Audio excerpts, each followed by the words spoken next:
তোমাদের map pointing এর suggestion ইতিমধ্যে দিয়ে দিয়েছি, কিন্তু কথা দিয়েছিলাম যে প্রত্যেকটি ম্যাপ আমি হাতে ধরে করে দেব।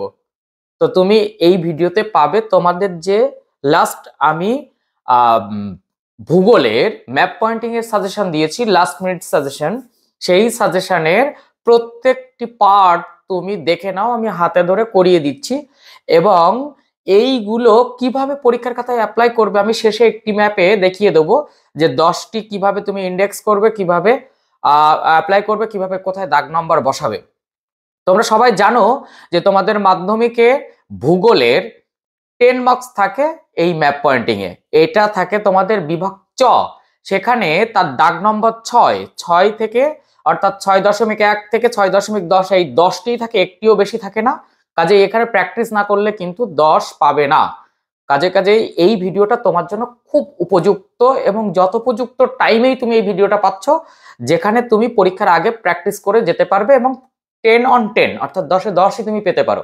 কাজেই ভিডিওটা প্রথম থেকে শেষ পর্যন্ত দেখার অনুরোধ রইল। অনুরোধ ঠিক নাই, তোমার প্রয়োজনে তুমি দেখবে এবং এই ম্যাপগুলো বাড়িতে অন্তত পক্ষে প্র্যাকটিস করবে। আমি যেভাবে ম্যাপ পয়েন্টিং দেখিয়ে দিচ্ছি এবং ভিডিওগ্রাফির মাধ্যমে আমি সেটা আগে দেখানোর চেষ্টা করছি এবং দেখাচ্ছি। যারা নতুন তারা অবশ্যই চ্যানেলটি সাবস্ক্রাইব করে পাশে থাকা বেল আইকনটি প্রেস করে রাখো, এইরকম তথ্য সমৃদ্ধ ভিডিও পেতে ভীষণ সুবিধা হবে। আর বন্ধুদের মধ্যে একটুখানি শেয়ার করে দাও না, ভালো যদি লাগে তাহলে তো নিশ্চয়ই একটা লাইক প্রদান করবে। সেই সঙ্গে তোমার কোনো মন্তব্য যদি থাকে নিশ্চয়ই সেই মন্তব্যটা ইনবক্স করো। আর যত তোমাদের মন্তব্য আসবে, যত তোমাদের লাইক আসবে, যত বেশি তোমরা শেয়ার করবে, ততই তো আমি ভিডিও করার অনুপ্রেরণা পাবো। তো চলো কথা না বাড়িয়ে সরাসরি চলে যাই, ভিডিওগ্রাফির মাধ্যমে দেখে নিই যে সাজেশনের সমস্ত ম্যাপ কিভাবে আমি পয়েন্ট করছি। প্রথম থেকে শেষ পর্যন্ত না দেখলে কিন্তু তুমি বুঝতেই পারবে না যে এটা ঠিক কিভাবে করা হয়েছে ম্যাপগুলো। তো তোমাদের আগে আমি বলে দিই যে এই যে চ বিভাগ, তার 10টি করতে হয়, এরকম 10টি থাকে। ম্যাপে কিভাবে করবে সেটা আমি দেখানোর আগে সাজেশনটা আরেকবার দেখিয়ে দিই।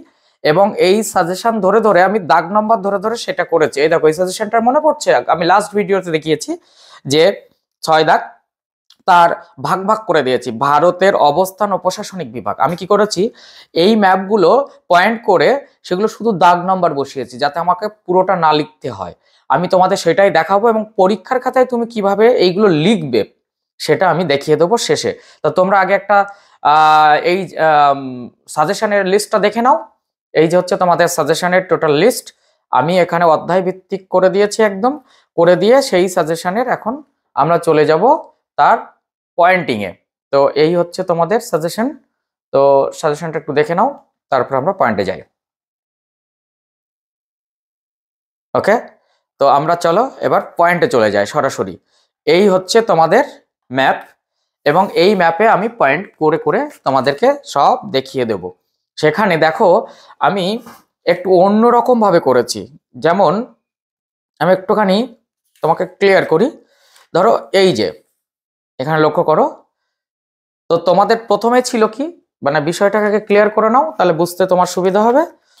প্রথমে কি আছে, ভারত অবস্থান ও প্রশাসনিক বিভাগ।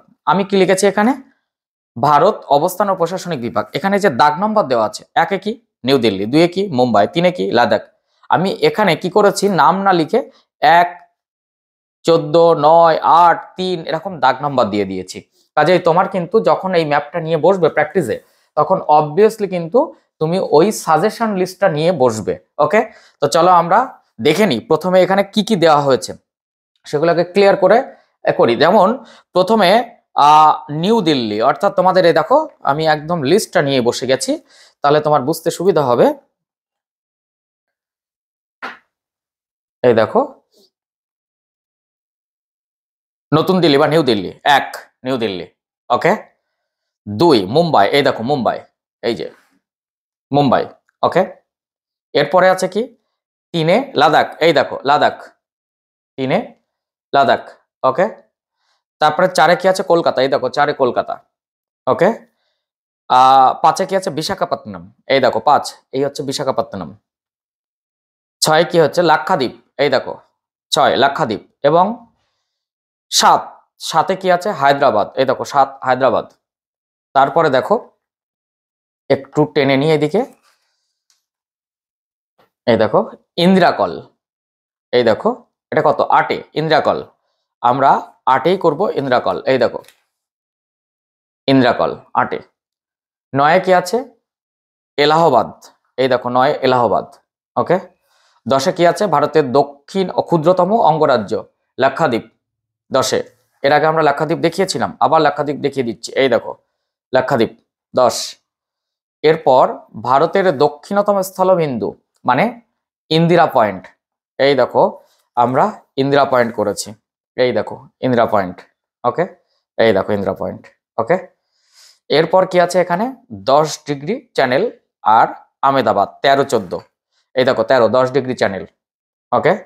আর 14 হচ্ছে আমেদাবাদ, এই দেখো 14 আমেদাবাদ। ওকে।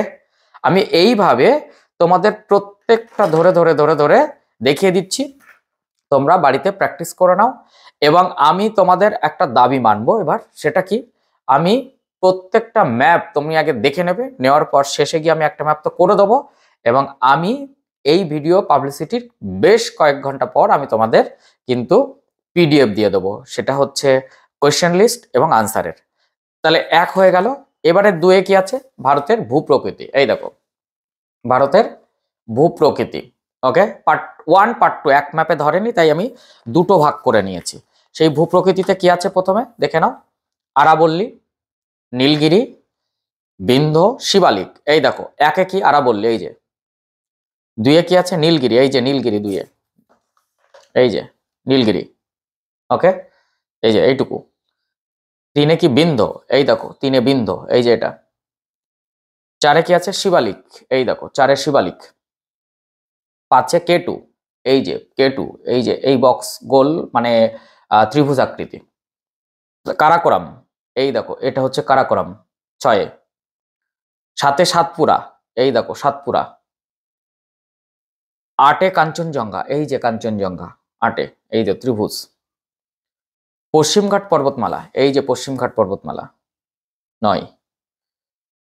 তারপরে কি আছে 10-এ পূর্বঘাট পর্বতমালা, এই দেখো পূর্বঘাট পর্বতমালা। ওকে। তারপরে কি আছে গারো পাহাড়, এই দেখো গারো পাহাড়, এই যে গারো পাহাড়। ওকে, এটা হচ্ছে পার্ট 1। এরপরে এই পার্ট 2-তে আমি এই ম্যাপগুলো আর একটা ম্যাপে করেছি। ওকে, তো সেখানে চলে যাই, পার্ট 2-তে চলে যাই। এই হচ্ছে পার্ট 2। ওকে, পার্ট 2-তে কি ভারতের ভূপ্রকৃতির পার্ট 2-তে কি কি আছে দেখে নাও। এখানে চলে আসি, পার্ট 2-তে কি কি আছে আগে দেখে নি।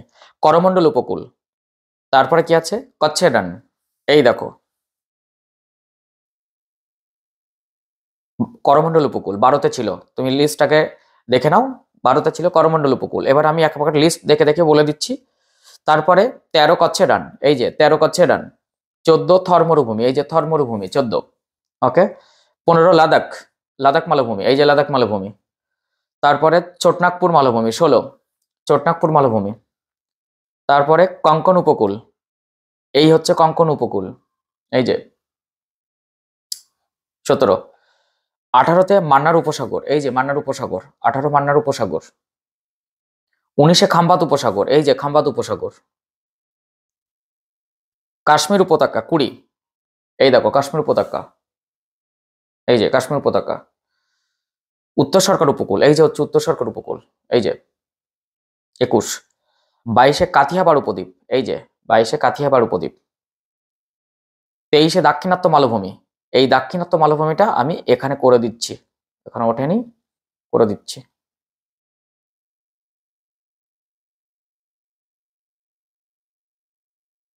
ওকে, দাগ নম্বর ছিল 23।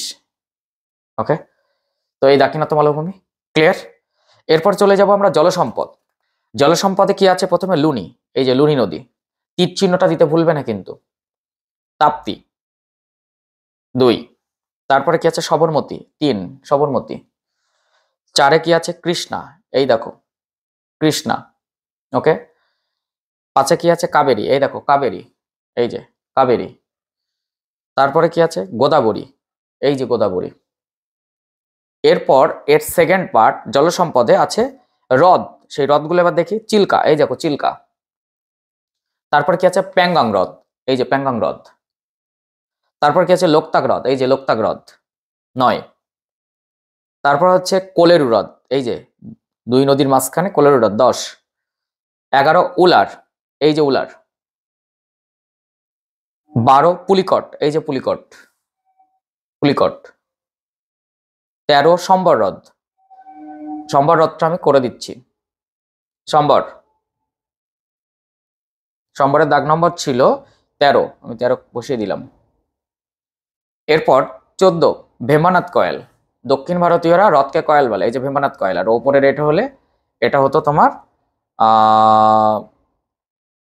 এই যে অষ্টমদী। ওকে, এবার ভারতের জলবায়ু। এই জলবায়ুর মধ্যে প্রথমে এক দাগে দেখো ছিল যে ভারতের শুষ্কতম অঞ্চল, এই যে থর।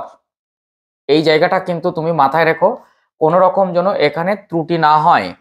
যে আর একটা এখানে একটুখানি বলে দিই, যদি কখনো শুষ্কতম স্থান দেয়, যে আমার অঞ্চল দেয়নি, তাহলে জয়সলমীর, এই যে আমি এখানে করে দিয়েছি, আমি এটা লিখে দিই তোমাদের হতে পারে। যদি বলে অঞ্চল, তাহলে তুমি থর মরুভূমি এটা বসাবে। আর যদি বলে স্থান, একটি কেন্দ্র, তাহলে তুমি এইটা করবে, করে এখানে কি লিখবে,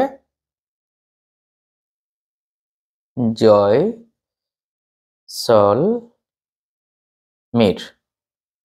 ওকে, এটা মাথায় রেখো। এরপর আমরা চলে গেছি 2, একটি বৃষ্টিছায়া অঞ্চল, এই যে একটি বৃষ্টিছায়া অঞ্চল, পশ্চিমঘাট পর্বতের পূর্ব ঢাল, পশ্চিমঘাট পর্বতের পূর্ব ঢাল। এরপরে মৌসিনরাম, এই যে সর্বাধিক বৃষ্টিপাতযুক্ত স্থান, বছরে 2বার বৃষ্টিপাতযুক্ত অঞ্চল, করমণ্ডল উপকূল।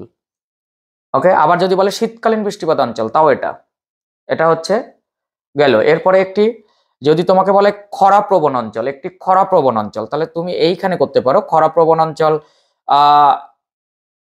এই জায়গাটা দেখাতে পারো, পুরুলিয়া বাঁকুড়া দিয়ে পশ্চিমবঙ্গের এই অংশটাও খরাপ্রবণ।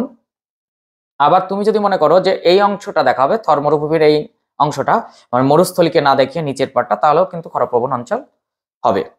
ওকে, আমরা চলে যাচ্ছি এর পরের পার্ট, অর্থাৎ মৃত্তিকা। এই যে মৃত্তিকা দেখে নাও, একে কি আছে, পার্বত্য মৃত্তিকা, এটা পার্বত্য মৃত্তিকা। ওকে, তারপরে কি আছে, 2 ল্যাটেরাইট মৃত্তিকা। আমরা 2 এই যে ল্যাটেরাইট মৃত্তিকা পশ্চিমবঙ্গের পশ্চিম অংশটাকে দিয়ে করিয়েছি।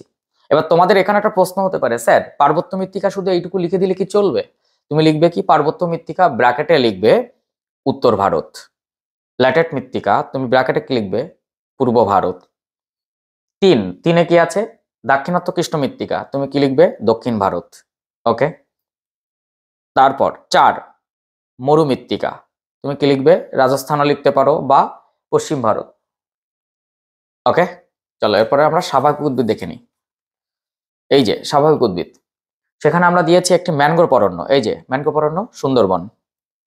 তারপরে দিয়েছে একটি চিরহরিত অরণ্য, একটি চিরহরিত অরণ্য যদি দেয়, তাহলে সবসময় সবুজ থাকে। তুমি দুটো কাজ করতে পারো, একটি চিরহরিতের ক্ষেত্রে পার্বত্য মৃত্তিকাকেও দেখাতে পারো, আগের যেটা দেখালাম, ওই জন্য আমি এখানে আর দেখাইনি।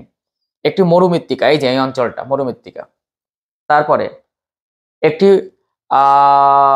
কেন্দ্রীয় অরণ্য গবেষণাগার, অর্থাৎ দেরাদুন, এই দেখো দেরাদুন।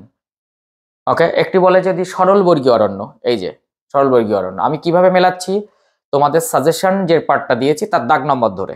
ওকে, এরপর আমরা চলে যাচ্ছি কৃষি। কৃষিতে প্রথমে তোমাকে ধরো কফি উৎপাদক অঞ্চল দিয়েছে, এই যে দক্ষিণ ভারতের কফি উৎপাদক নীলগিরির পাদদেশ। এরপর 2 আছে চা উৎপাদক অঞ্চল, এই যে চা উৎপাদক অঞ্চল। তুমি চা উৎপাদক অঞ্চল যখন তুমি 3টে পাতা করতে পারো এরকম সিম্বল। ওকে, কিন্তু এটা কি লিখতে পারো, ব্রহ্মপুত্র উপত্যকা, এটাও লিখতে পারো। এরপর হচ্ছে একটি ইক্ষু উৎপাদক অঞ্চল, এই দেখো আমি ইক্ষুটাকে একটু সুন্দর করে পেন্সিল দিয়ে কাভার করে দিচ্ছি, ভেতরে যে দাগটা করবে। তোমরা ভাববে যে মাঝখান দিয়ে আবার একটা দাগ কেন, এক জায়গায় দুটো এসে গেছে, তাই আমি এইভাবে করলাম। এটা ইক্ষু উৎপাদক অঞ্চল, কি লিখবে, উত্তর ভারত। ওকে, এর মধ্যে দিয়ে যদি বলে একটি গম উৎপাদক অঞ্চল, তখন তুমি কোনটুকু করবে জানো তো, এই যে অর্থাৎ এই অংশটা গম উৎপাদক অঞ্চল, পাঞ্জাব হরিয়ানা উত্তরপ্রদেশ। ওকে, এরপরে হচ্ছে একটি কার্পাস উৎপাদক অঞ্চল, এই যে কার্পাস উৎপাদক অঞ্চল, তখন তুমি ভেতরে একটা দাগ দিয়ে দিতে পারো, এই যে, এবং তোমাকে লিখতে হবে কার্পাস উৎপাদক অঞ্চল গুজরাট, মহারাষ্ট্র। ওকে, এরপর হচ্ছে একটি মিলেট উৎপাদক অঞ্চল, এই যে মিলেট উৎপাদক অঞ্চল। তারপরে কেন্দ্রীয় ধান গবেষণা কেন্দ্র, এই যে কটক, উড়িষ্যার কটক। ওকে, তো আমরা এবার চলে যাব শিল্প। শিল্পের পার্টগুলো আগে দেখে নাও, আমি দাগ নম্বর ধরে ধরে দিয়ে দিয়েছি প্রত্যেকটা। যেহেতু তুমি পিডিএফ পেয়ে যাচ্ছ, মিলিয়ে নেবে। 5 দাগে কি আছে দেখবে, 3 দাগে কি আছে দেখবে, 1, 7 কি আছে দেখবে। কোনো কোয়েশ্চেন থাকলে আমাকে অবশ্যই জানিও। 9, 10 কি আছে দেখবে। এটা 9ও হবে, 10ও হবে। অর্থাৎ 9-এ ছিল শিল্পেতে একটি সিলিকন ভ্যালি অর্থাৎ বেঙ্গালুরু, আবার 10-এ ছিল তথ্য প্রযুক্তির রাজধানী বেঙ্গালুরু। ওকে, এবার 8 যদি আমরা ধরি তাহলে ভারতের ডেট্রয়েট, চেন্নাই, এটা ঠিক আছে। এটা কি, এটা 4-এ ছিল, তাহলে 4-এ নিশ্চয়ই ছিল দক্ষিণ ভারতের ম্যানচেস্টার মানে কোয়েম্বাটুর। ক্লিয়ার, দেখে নাও। ওকে, শিল্প গেল। এরপরে আমরা চলে আসছি ভারতের জনসংখ্যা। জনসংখ্যা দেখে নাও, দাগ নম্বর দিয়ে আমি বসিয়ে দিয়েছি, 1, 2, 3 পরপর দাগ নম্বর আছে। ওকে, এই হচ্ছে ভারতের জনসংখ্যা। এরপর আমরা পরিবহন দিয়ে শেষ করেছি, একদম পুরো লিস্ট ধরে কভার করে দিয়েছি তোমাদের। এই যে যোগাযোগ, পরিবহন। ওকে, দেখে নাও, এই যেমনটি হাইটেক বন্দর, জওহরলাল নেহেরু বন্দর, মারমাগাঁও, বিশাখাপত্তনম মানে পূর্ব উপকূলের স্বাভাবিক বন্দর। এই যে ইন্দিরা গান্ধী আন্তর্জাতিক বিমানবন্দর, ভারতের বৃহত্তম বিমানবন্দর। অর্থাৎ ওখানে যেগুলো দেওয়া আছে আমি সেগুলো এখানে করে দিয়েছি। তো তোমাদের কোনো প্রশ্ন থাকলে অবশ্যই জানিও। তার সঙ্গে আমি পিডিএফ দিয়ে দিচ্ছি, যাতে তুমি ডেসক্রিপশন চেক করলে পেয়ে যাবে, তবে কয়েক ঘন্টা পর। ওকে, তো নেক্সট ভিডিওতে দেখা হচ্ছে, তত সময়